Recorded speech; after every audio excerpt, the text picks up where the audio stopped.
அனைவருக்கும் வணக்கம். So TNPSC group 2A counselling நடந்துட்டு இருக்கு.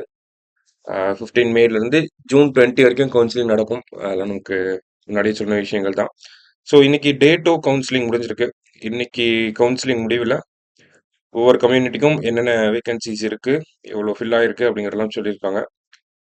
So total number of vacancies in general பார்த்தோம்னா நமக்கு 709 இருந்துச்சு. ஸோ இன்னைக்கு பார்த்தோம்னா 196 ஃபில் ஆயிருக்கு. ஓகேங்களா. ஸோ நேற்று அவைலபிள் 600 இருந்துச்சு. இப்போ 513 குறைஞ்சிருக்கு. ஓகேங்களா. டே 1 டே 2 சேர்த்து எவ்வளோ ஃபில் ஆயிருக்குன்றதான் கொடுத்துருக்காங்க. ஸோ அந்த மாதிரி தான் ஒவ்வொரு கம்யூனிட்டிக்கும் நம்ம கொடுத்துருக்காங்க. பிசி ஜென்ரல் பார்த்தோம்னா 124 ஃபில் ஆயிருக்கு. இன்னும் ஒரு 485 இருக்கு. ஓகேங்களா. பிசி விமன்ல பார்த்தோம்னா நமக்கு இன்னும் ஒரு 194 போஸ்டிங்ஸ் வந்து இருக்கு.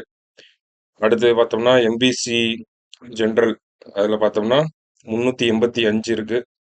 எம்பிசி விமன்ல பார்த்தோம்னா ஒரு 145 இடங்கள் வந்து இருக்கு.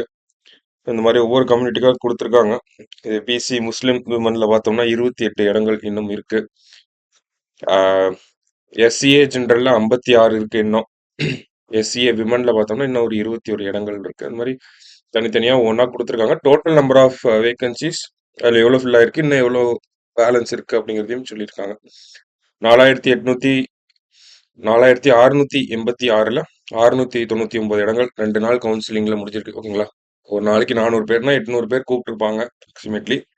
அதில் கிட்டத்தட்ட ஒரு 700 இடங்கள் கிட்ட ஃபில் ஆயிருக்கு. 699 இடங்கள் ஃபில் ஆயிருக்கு. 3987 இடங்கள் வந்து இன்னும் ஃபில் ஆகாமல் இருக்கு. அது கம்யூனிட்டி வைஸ் கொடுத்துருக்காங்க. என்னென்ன கேட்டகரியில் என்னென்ன இடங்கள் ஃபில் ஆகாமல் இருக்கு அப்படிங்கிறதையும் கொடுத்துருக்காங்க. மற்றபடி பார்த்தோம்னா ஒரு போஸ்டிங்கில் இன்னமும் என்னென்ன வேகன்சிஸ் இருக்கு அப்படிங்கிறத தனியாக ஒரு பிடிஎஃபாக கொடுத்துருந்தாங்க. நம்ம டிஎன்பிஎஸ்சி வெப்சைட்டில் போட்டாலே இதை நம்ம டவுன்லோட் பண்ணிக்கலாம். சரிங்களா.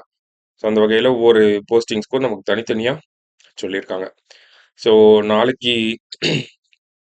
ஐ மீன் கவுன்சிலிங் போகிறவங்க இந்த டேட்டாஸ்லாம் ஒரு தடவை பார்த்துட்டு உங்களோட ஷார்ட் லிஸ்ட் பண்ணி வச்சுருப்பீங்க இல்லையா, 2-3 போஸ்டிங்னு.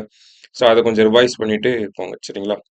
ஸோ இன்னைக்கு போஸ்டிங் எடுத்த எல்லாருக்குமே ஒரு வாழ்த்துக்கள். நாளைக்கு போஸ்டிங் எடுக்க போகிறவங்களுக்கும் வாழ்த்துக்கள். நன்றி, வணக்கம்.